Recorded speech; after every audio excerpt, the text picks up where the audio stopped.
Well, thank you both very much. I now recognize myself for questions. And I agree with both of you, to start off, that it's important that our focus be forward-looking.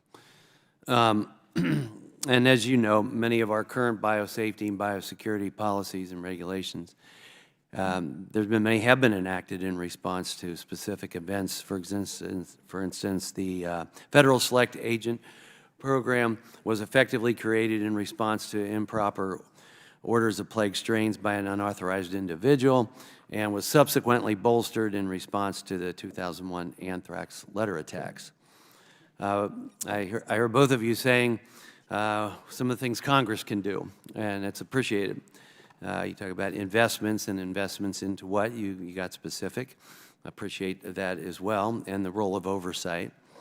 And the role of the State Department internationally should be well defined, I think. That's something that we can try to do and recommend. Internationally, I do take concern when I look at an organization like the World Health Organization, which I would like to see it be more independent, aside from the United Nations, which is full of political realm, but may be separate from that, and not be under the influence of its members that have a political agenda. And I don't think I need to go into much detail on that. The question is, if we can establish an international organization, what do you recommend as far as how we enforce biosafety and biosecurity? And I'm going to ask both of you that question and your opinions on that, as you both have dealt internationally many times.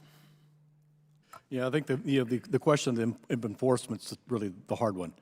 And I guess that's why my recommendation first and foremost is focused on recommitment to diplomacy.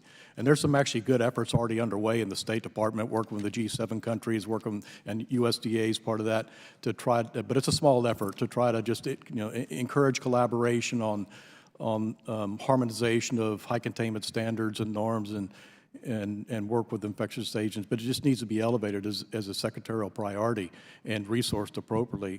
But I think for those diplomatic negotiations and collaborations, I think some additional ideas will come out of those conversations and through diplomacy about how to better strengthen the World Health Organization so it can be less dependent upon regional offices than member states within their regional office, because the Director General does need some support.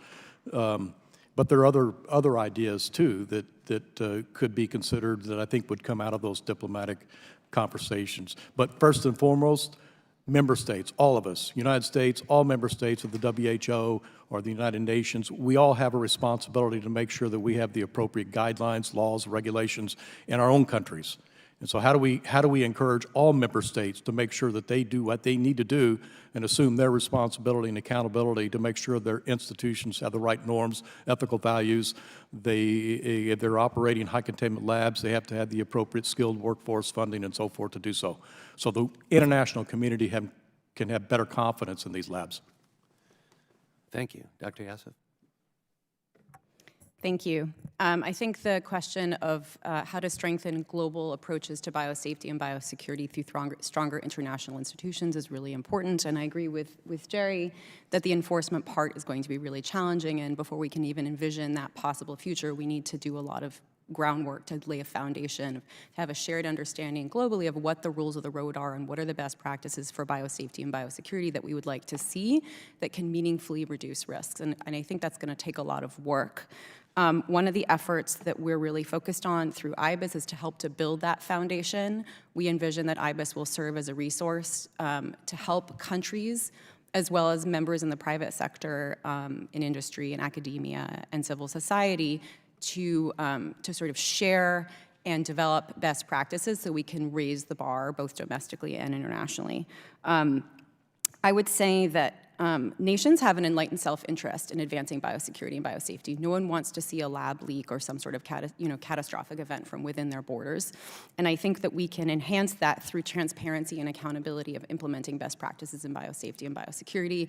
That's why we track those kinds of provisions through our Global Health Security Index that I mentioned during my testimony. And I think Nations should be accountable to each other for upholding biosafety and biosecurity standards, and by tracking that, we can support that. Last thing I'll say is WHO is one place that can carry out this work. The BWC is another piece of it, and they both are international institutions that have credibility internationally. It'll be important to have them at the table to continue to advance this work.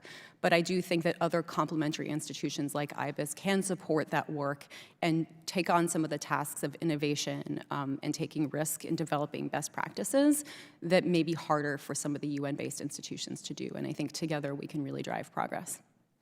Yeah, I mean, I'm hoping that maybe here in the United States we can set the gold standard with a high level of expectations and be the example for others. And it just seems to me that if a certain nation is not cooperating, then we point that out to the world, and they no longer are part of the international organization. Just a thought going forward. I do have a question, because we talked a lot about dual use research into dual use, and I'm just curious, what positives have come out of dual use research in the last decade or so, and maybe more specifically to gain of function or creation of chimeras? What positives have come out of that type of research? Well, by definition, dual use, let me just take the dual use part of that question first. So dual use, I would say by far the most, dual use is good and bad. And so most of our scientific advances in biotechnology and biomedicine, by far the vast majority of those advancing technologies are improving our way of life, our health, our well-being, our economy, our agriculture. So these are important technologies that we need to continue to innovate and foster. But there's another side to that dual use, and that's the bad. And so how do we mitigate the misuse of the potential of these advancing technologies of somebody who wants to do harm? Well, and I guess what I'm asking specifically, if you look at what has taken place, is one, obviously, potential for a bioweapon, right? And let's not kid ourselves on that. So what are the positives? If you're advancing research that can lead to a bioweapon, are we advancing research that also can lead to something good? What is that good? Well, I don't think the intent of most of the life sciences are to develop an advancing technology that's going to be misused. I think our issue is how do we control and mitigate the misuse of it? And almost anything that we have throughout humankind, somebody has figured out how to misuse technology that we develop. Now, I think you're really kind of getting to the enhanced dual use, especially dangerous gain-of-function research is what you're really getting at, and what benefits have come out of that research. And I think we have to be realistic about those benefits, and I think we have to be realistic about how what those benefits are. And I can see where there's a need, possibly a need for basic science knowledge advancement with some of this research. I'm not going to negate that that could be useful, but I think we have to be very careful in not exaggerating the benefits of that type of research. And so I'm not going to prejudge that somebody may come with a good idea that there may be a need to engage in dual use, especially dangerous, enhanced pathogen research that might advance our basic science knowledge if it's good for public health, too. But that's why we need to have additional oversight of that.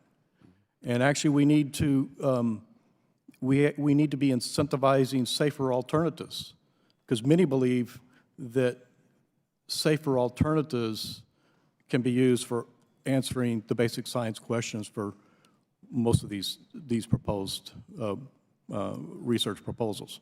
So we need to really incentivize safer alternatives, and if one is justified, I mean really justified, and the risks are mitigated, and there's verification that there's no safer alternatives, and there's public transparency, then it just needs to be reviewed, and there's nothing wrong with having a review. And so I think a lot of folks don't like the extra review. Thank you. Dr. Yes, do you have anything to add to that? Yeah, I largely agree with my colleague. You know, I think our colleagues in the molecular biology and virology community would share that, you know, for example, gain-of-function research in their view is important for advancing public health and development of medical countermeasures. But I agree that we do have to, on the balance, consider that with downside risks of accidental or deliberate misuse. That's a really serious set of considerations we need to balance, and figuring out how to do that while we improve our oversight practices to figure out what kind of research should go forward and what kind of research perhaps should not, because the cost-benefit calculation doesn't make sense. I think that there's more work to be done to figure out how to thread the needle there, and it's a really hard question. So some of the work that the administration is doing to revise oversight and to revise review processes for funding decisions is going to have to figure out how to do this well, and I think that's where we really need to focus our efforts at the moment. Thank you. I appreciate the feedback from both of you. Dr. Ruiz. Thank you. Bolstering